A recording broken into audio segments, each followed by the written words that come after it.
Hey everybody, I'm Brad Muir from Double Fine Productions. I'm a project lead here, and we've been working on this game called Massive Chalice for about a year. We kickstarted it, and if you backed it, thanks so much. It's been super fun to work on. So yeah, we put together a demo for PAX Prime, and if you can't make it to the show or the lines are too long, I'm gonna walk you through it and talk about the features and just kind of explain what the game's about. So let's just jump into the game. Okay, so here we are hanging on the title screen. So this is actually this is a strategy layer. We'll get into this a little bit later, but the game is broken into two halves, a tactical layer and a strategy layer. So on the strategy layer, this is where you're defending this nation from this outside threat called the Cadence. You can see it sort of out here in the soup is what we refer to it on the dev team. But yeah, the Cadence is a weird sort of mysterious force that's eating away at the edges of this nation from the outside in. And you as the player, you take on the role of this immortal ruler that's gonna try to usher this nation through this battle that's gonna last hundreds of years. So yeah, we're gonna jump into the game.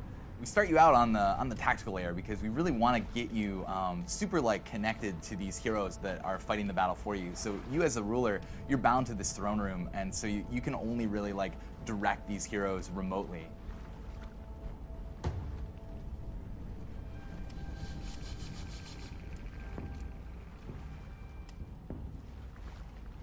Yeah, so you'll be controlling them on this tactical grid. We use a system that a lot of strategy games use, where your heroes, each of them will have 2 action points. So you can see these little icons above their health bar flags will tell you how many action points they have left. You can see if I move a character use 2 action points to move them, that's kind of like this outer border, and then the inner border is just 1 action point. Your special abilities are along the bottom, and yeah, you can rotate the camera and move it around and just kind of see what's going on. So there's one enemy that's in view right now. So this character here is called a Tantrum. So this is all of the Cadence enemies. They're all kind of based on the effects of time. So this is actually an enemy that's based on corrosion. So it explodes in this big kind of explosion of rust and goop and stuff. You can take a look at this guy. Yeah, he's called a Tantrum. So on the hero side, there are 3 main hero classes in the game. So this right here, this is a hunter. The hunter fights with this big giant kind of RPG crossbow. We've got another character called an alchemist. So the alchemist uses this big kind of flinger hook. It's bladed, and you can use it like a melee weapon, but primarily they're going to be throwing these explosive flasks at enemies. And then our third class is kind of like our heavy melee class called a caberjack. The caberjack fights with this big kind of it's almost like a modern SWAT team style battering ram, but this is like the weaponized medieval version of it. And yeah, like I said, this is like the heavy melee class that you're gonna be using to jump in there. Also, if you see these sigils, that's what they call them. Each bloodline has its own sigil, and the heroes from that bloodline will have those colors and sort of display this sigil. These were all provided by backers, actually, which is really cool. So SS Seritas was submitted to us as part of the game, and they used our tool to design these bloodlines, and that's cool. You can also see the traits of the hero. So we'll get into this a little bit later on the strategy side, but this is actually a genetic code that presents these different traits, and they can be passed on to the character's children. So we'll see that once we sort of get back to the strategy layer. But for here, they're also very impactful on the tactics side. So things like being hardy, having increased maximum HP. Hawkeye gives them increased sight range, and then the Avenger, anytime an ally dies, they'll actually get a huge buff for the rest of the fight. All these things can help you out. So I'm going to take a couple of shots with the hunter at this guy. They have this one ability called follow up. So this is a standard shot with a cooldown, and if it hits, they'll get actually a second follow up shot. There we go. Okay, cool. So when a Tantrum explodes, it leaves behind this kind of big patch of corruption on the ground. And if you stand in this, if you end your turn while you're standing on this, you'll take damage at the beginning of your next turn.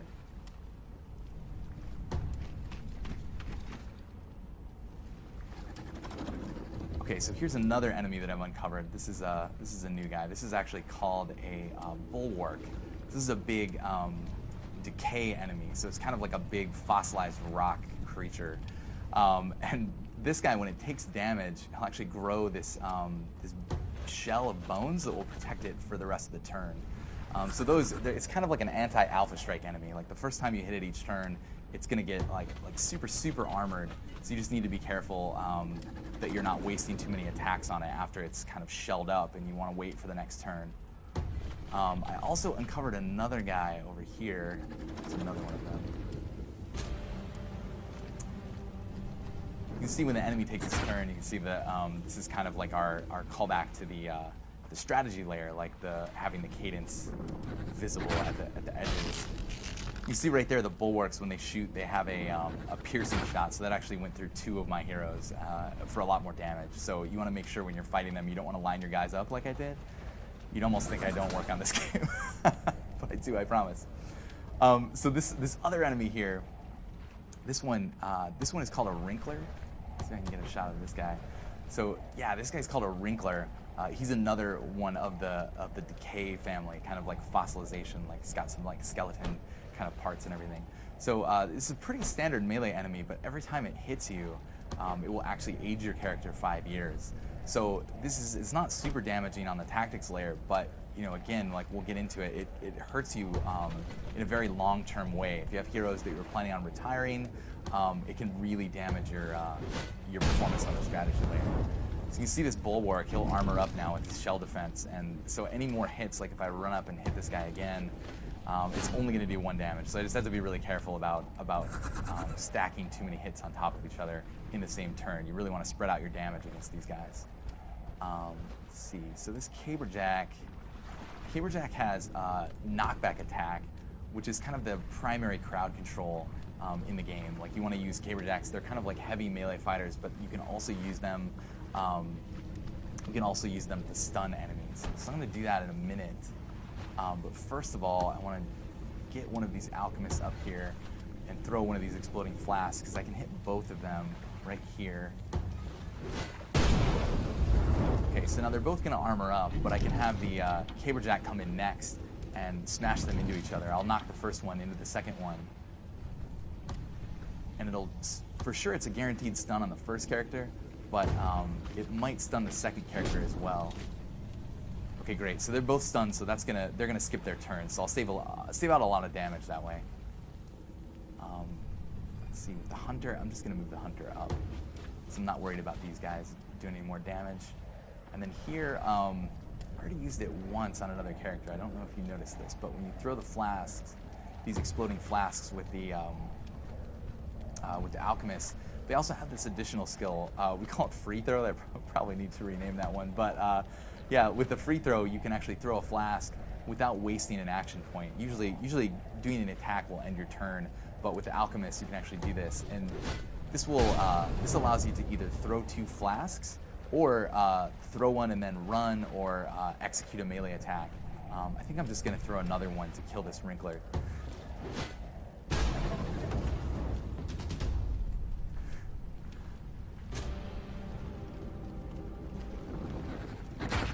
So take a little bit of damage from these guys up here.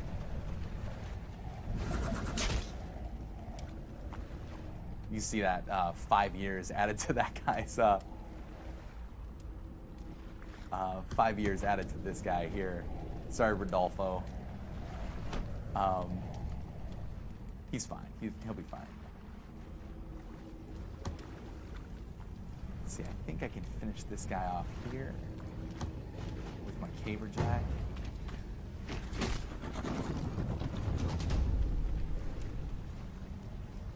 So every time a character defeats an enemy, there's a battle cry that'll pop up right next to their HP flag, and that is actually those were submitted by backers as well. So when you see this character say Vincera, I don't know what that means, but there was a lot of Latin that was submitted. I learned that people really like Latin when it comes to things like this. Is that even Latin? Now I'm asking the camera guy if he knows if that's Latin. I don't.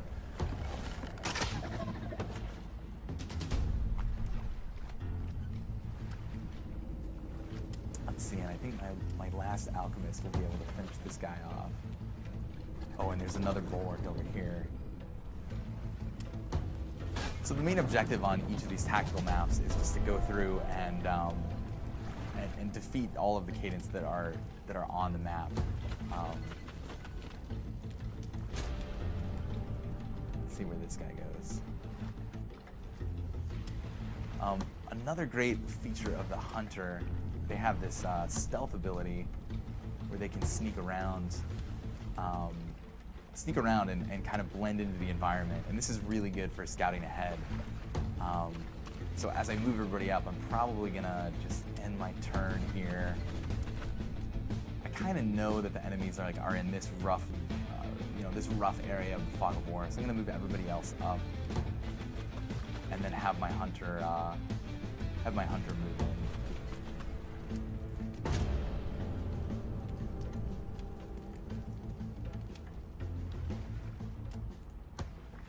So we'll have him sneak up here, see if I can get a shot at it. Yeah, okay, here we go. Okay, so there's another tantrum, and then that bulwark that we uncovered. So let's see if I can. We do have these helpful indicators on the enemy flags. If you see their enemy flags right here, as I'm moving around to a potential destination, it'll tell me that eyeball will show up if I have line of sight to them.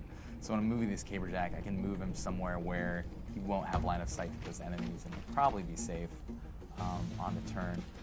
I'm gonna move. Let's see. Let's move some of these other characters up as well. These alchemists.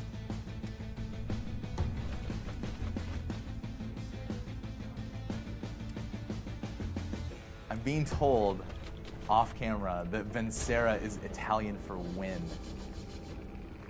Seems cool. It's cool. I learn something new every day on the job. It's cool. I don't mind that. Every day's a school day, I guess. Oh, and this guy indeed was not safe. So that bulwark just kind of wandered around because he couldn't see any of my guys, and then ended up smashing my caberjack. But they're fine.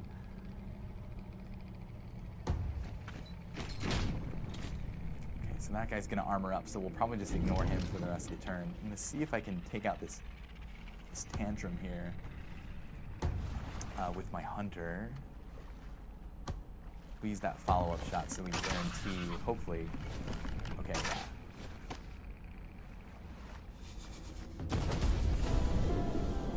Okay, now there's one more bulwark in the back, so we'll see if we can get at least one of these potions on him.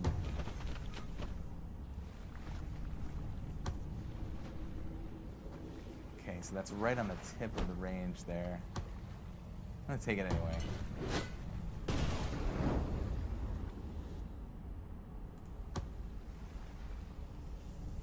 I kind of want to spread my guys out a little bit. We're gonna get this other alchemist over here, and then we'll move this one up over here. I think that this is the end of it, though. Just these two guys.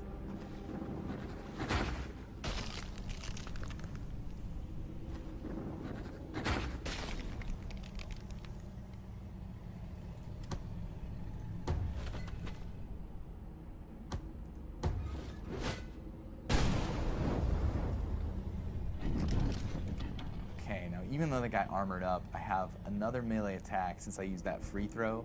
I have another melee attack which will just do 1 damage because of his armor, and then the caberjack can hit him for 1 damage, and that should take care of it.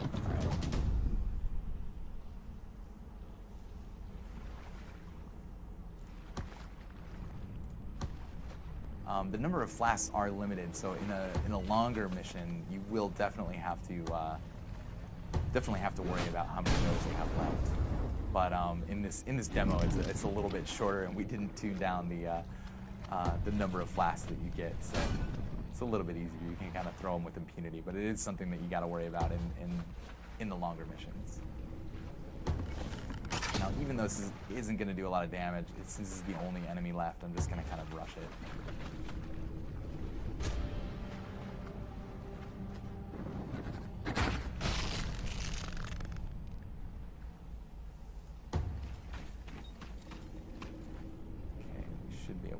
This guy out.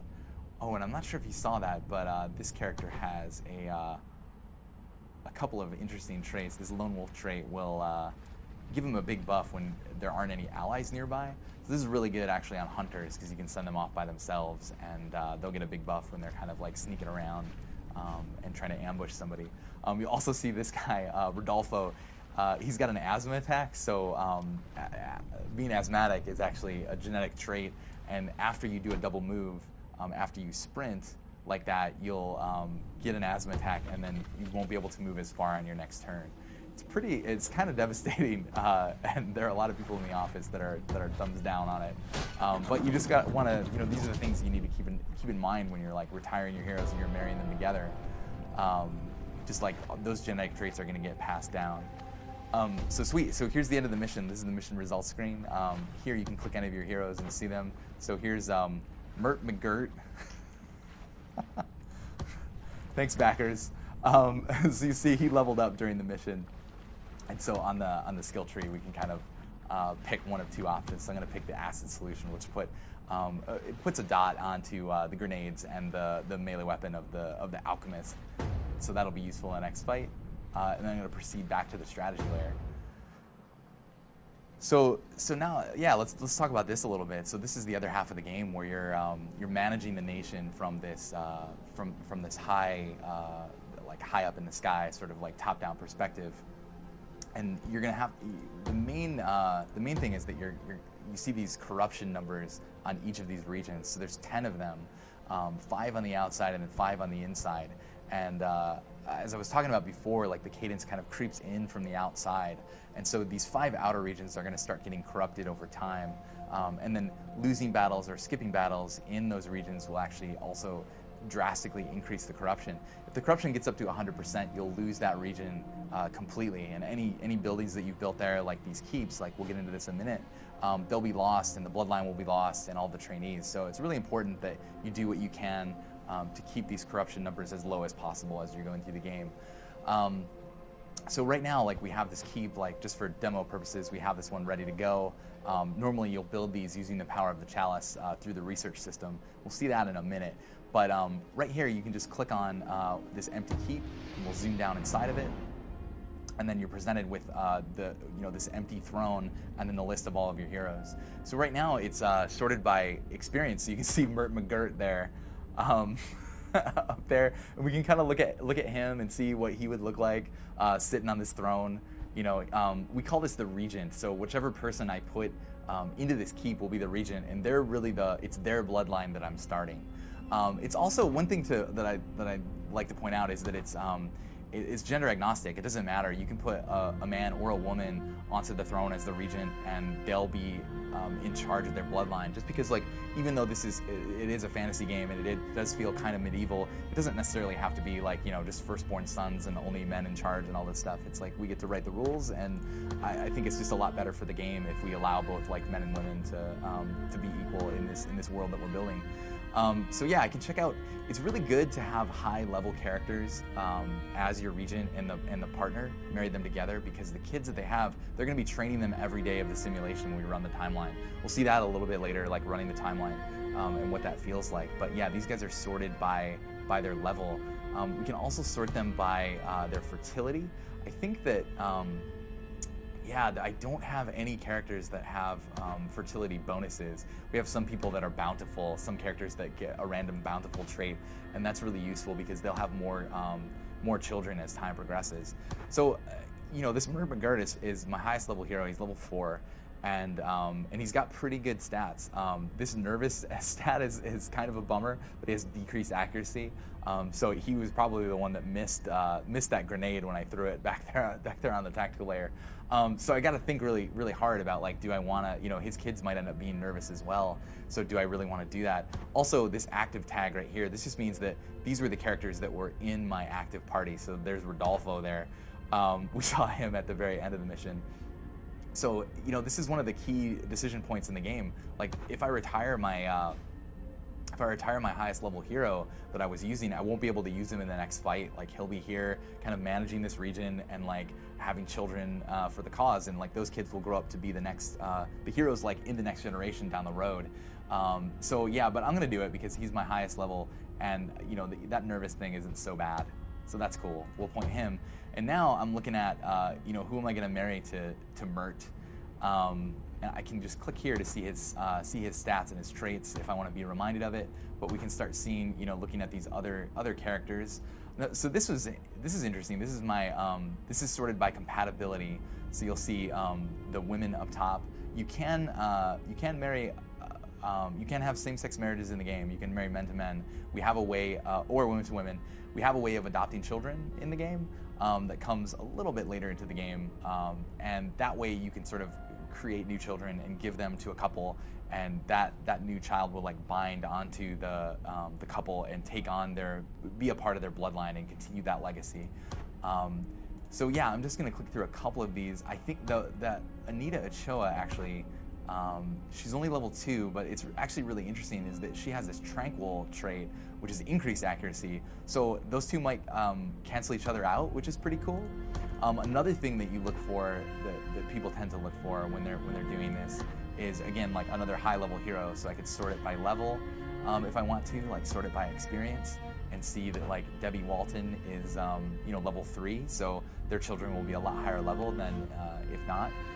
You can also look for, if we get back to compatibility, you can look for if you really want, like say you like characters that have a lot of HP, that have this hardy trait, you can sort of look through your characters that have the hardy trait, and then the children will be almost guaranteed to have that trait because both parents have that like genetic code. They both have that gene, so it's so much more likely to be passed on to the kids. And it doesn't look like any of the women I have actually have that hardy trait. So I think I'm just going to go with this Anita Ochoa. The only negative one that she has is this slow learner. Oh, and also she's cocky, which means they have lowered evasion when they're at like maximum HP. We're still tweaking a lot of these and putting traits in the game, but I think it's one of the most compelling parts of the game. But yeah, I'm gonna marry these two together. Cool. And this is the name of the keep, again submitted by the backers. So whoever submitted Mert McGirt, I'm not even gonna attempt to pronounce that. I bet it's another Italian word. I'm not even going to try it. But yeah, and then this is the house motto, educate yourself. See, every day is a school day. There's a total theme to this. Okay, so the next thing, the next part of the demo that walks you through is the research system. So here in the center of the map, there's this is the capital. This is where the actual massive chalice lives. And once we get to it in the development process, the chalice is actually going to speak to you. So if you can see, the silhouette of a man and a woman have been kind of like trapped in this chalice. And this is your advisor. This character is your advisor, and it will give you a bunch of hints at things, walk you through the tutorial. And we're going through like the VO casting right now and everything. And I think this is going to be a really rad part of the game. Also make it feel a lot like a Double Fine game, just like having a great script and like a lot of like witty dialogue and stuff that the two characters are talking about. But for now, we'll just look at the research. So there are like a lot of different options that we'll have in here. Some of them require a certain number of kills. So if we look at of specific cadence enemies, so if we look at this Age and Rage potion, so the Wrinklers that I was fighting earlier on the tactical thing, once I kill 15 of them, this will get unlocked and I'll be able to research it. And this is a potion that will let you permanently age one of your heroes every time you use it, but give them a huge strength buff. So you put this on one of your Caberjacks and they can just like clean house for a few turns, but yeah, it's going to age them 5 years, just like the Wrinkler. So there's a bit of like a Mega Man feel, is that, kind of taking the enemies' abilities and repurposing them into these like human weapons that you could use. Here's another one, the Bone Shell armor for your Caberjacks. So yeah, those Bulwark guys have that shell that pops out. So this is a suit of armor that can be fashioned out of those Bulwarks, and you could equip it on your Caberjacks, and then every time they get hit, they'll grow like that bone shell temporarily and shrug off all the damage that they take for the rest of the turn. It's really good for just sending one of them into a group of enemies, and it's cool. So yeah, we want a lot of these things to feel like new upgrades and side grades and have a lot of interesting things. We also have some other like strategic bonuses, so like a fertility boost that would up the fertility of all of your heroes, so that you'll just end up having more children. So a lot of these choices are going to be, just between new tactical technology and new strategic technology, and that's what you'll kind of be choosing from. So I'm going to go with this Bone Shell armor and lock that in, and then back up, and we'll talk about the timeline. So you see the timeline along the top of the screen, and this is your primary way to interact with the strategy layer. And what you'll do is, after you've kind of like set all your pieces in motion, like you've made all the decisions and you're like, okay, this is good, like I've retired this. You can see House McGirt here, over in Ebbet Marsh in these marshlands, like that's cool. When I run the timeline, they'll have a chance of having kids. You can also see over here on the upcoming events that bone shell armor for our caberjacks, like that's going to take 16 years for them to figure it out. And then up here on the timeline, every time something happens, you'll see individual events get kind of plopped onto that timeline. But really, it's like once you've made your decisions, it's like you can only really wait because the cadence attacks are usually about 10 years apart. So it's really all you can do is like fire it up and just kind of let it go. You can see the days passing by, and we actually simulate every day. It's a really light simulation, but we simulate births and deaths, and all the heroes are aging. Oh, and there you can see, okay, they had a baby. So they had a baby, Robert. Let me cancel that. Oh, I can't actually jump in there because the cadence is attacked. I wanted to pause it and check it out. I might be able to just go into the Capitol real quick and see if we can see. Here it is, Robert McGirt. So this is a baby that came out, and it looks like he did get that hardy trait, which is great. Like, he got that from his dad. And then we could even look at some of those other, if we click the Regency tab, we can see some of Anita's things, see if there were any of those those traits that he got from his mom. And it looks like he actually didn't. There is a bit of randomness, and we have like mutations and some other random things that can happen with the kids. But you can see Robert is already age 2. You can see his XP is like starting to grow. So every day of the simulation, he's actually being trained by his parents. So once he turns 15, he'll be transferred over to the Capitol. So he's sort of like living in that keep with his parents right now.